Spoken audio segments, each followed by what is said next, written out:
I felt the need to give this message to you after I performed a morning meditation, and it came to me. This is just a simple warning to people. The same situation that you gossiped about is going to wind up on your doorstep at a later time. Let me say that again. The same situation that you gossiped about is going to wind up on your doorstep at a later time.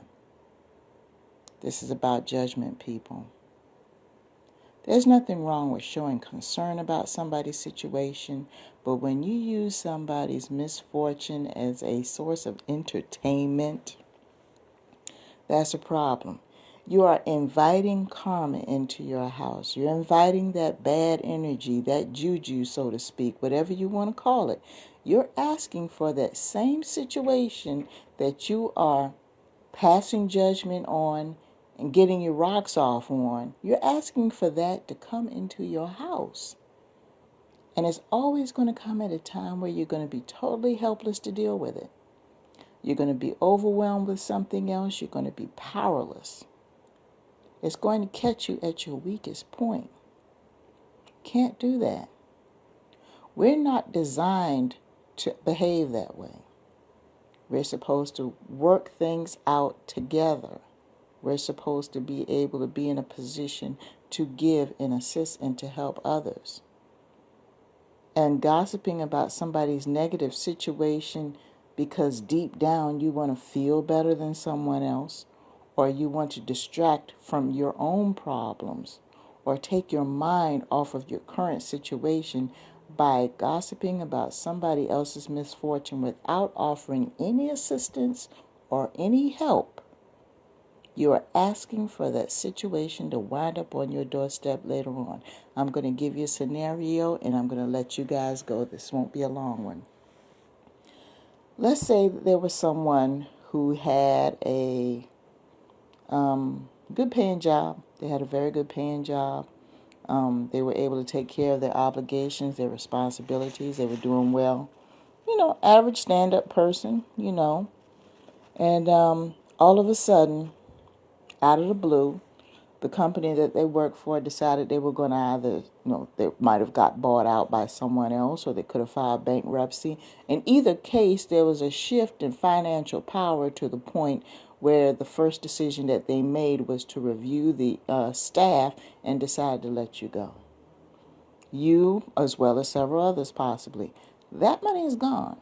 You might have received a severance package, but you've got to make that stretch while you try to repackage and remarket yourself to go back out and get another position so you can be able to earn the money that you're currently earning, or maybe just a little bit less, just to help maintain your standard of living. It's a huge and bitter pill to swallow. But you're going through a lot of changes. And the type of help you need, it might be financial. But what you need most of all is some sort of emotional support. You need someone to cheer for. You need somebody to encourage you because you've just been dealt a very massive blow. You need someone to pick up and carry you for a little while, whether it's emotionally, financially, whatever the case may be. That's what's needed. The last thing you need is a bunch of people who don't fuck, feed, or finance you. Yeah, you heard me.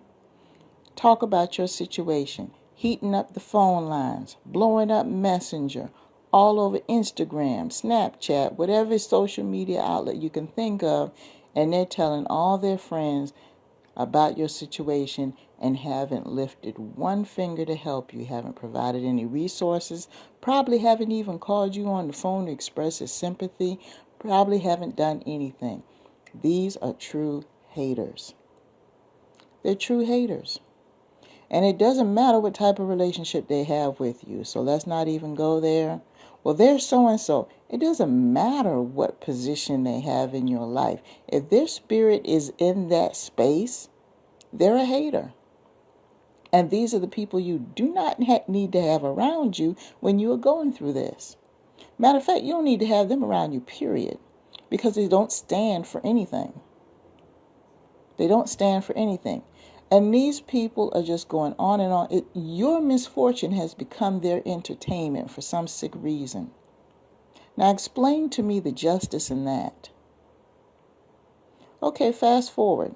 A year or two later, maybe several years later, we don't know. You've already gotten back on your feet. You've rebranded yourself. You're probably working for another company and you're back on your feet, probably doing better than you were before. Or you decide, you know what, I'm not going to play this rat race thing anymore and I'm not going to work for anybody. Decide to go ahead and start a business and you're thriving. Now that you're thriving, you hardly hear from these people. Hardly hear them say a word. They probably don't even comment on your efforts. The only information that they get is if they even come to ask you. They're not investigating you. See, when you were going through your misfortune, they were trying to get all up in your business and find out all the gory details. But when you came up out of that, all of a sudden, nobody knows anything. Oh, I don't know. I haven't heard from her. I don't know what's going on. But see, you didn't waste any time trying to investigate and go around to other people and get all the nasty details when they were going through the bad stuff. But now that they're going through the good stuff, all of a sudden you don't have any information because you're not looking for any, see? And that's what haters do. So you guys got to understand how these people operate.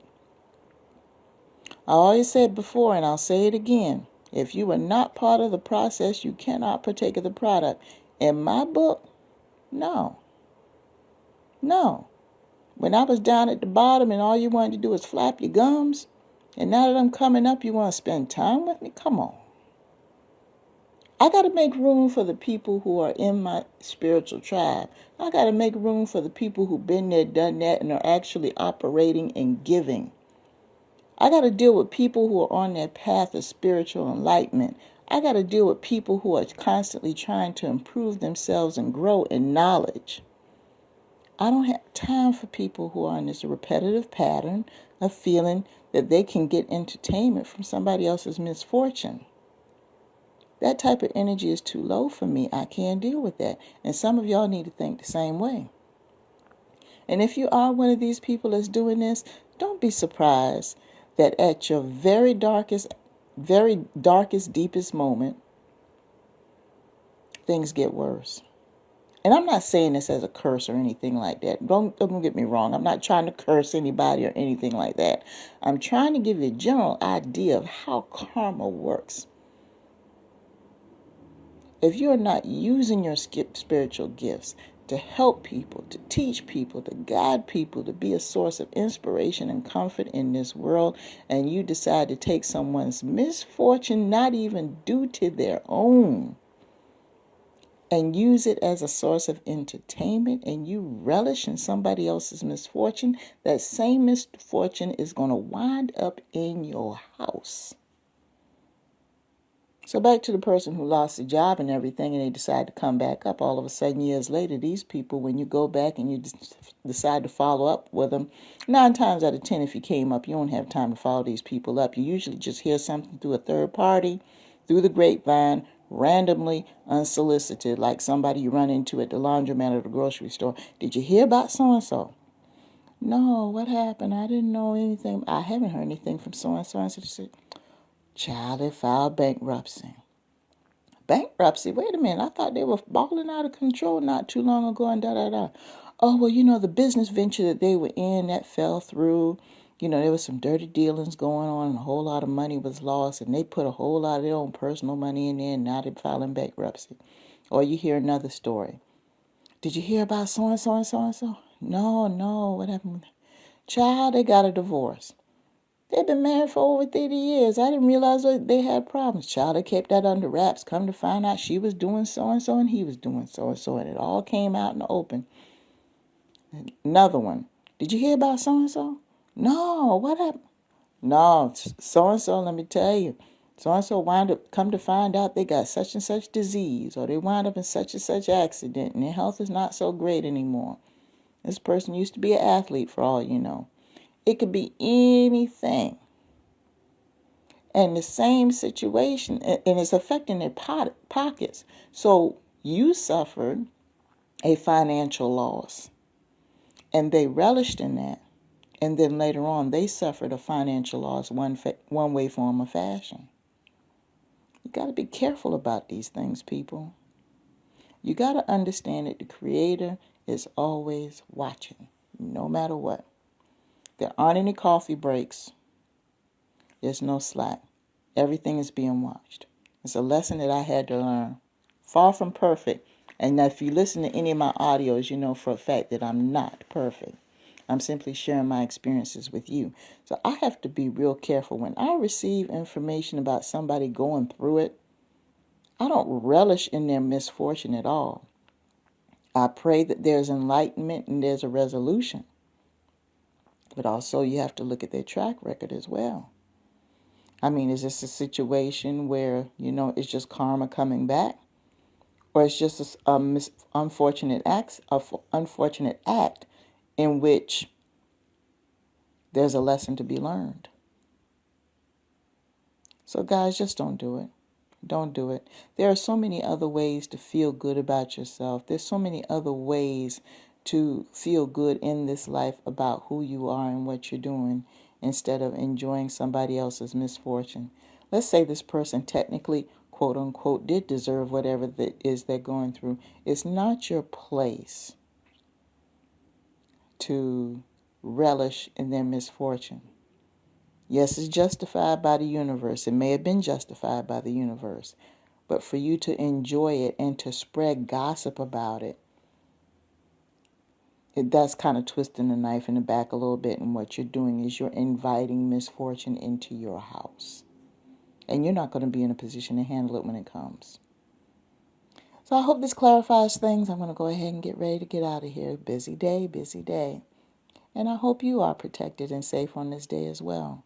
Thank you for tuning in. Peace.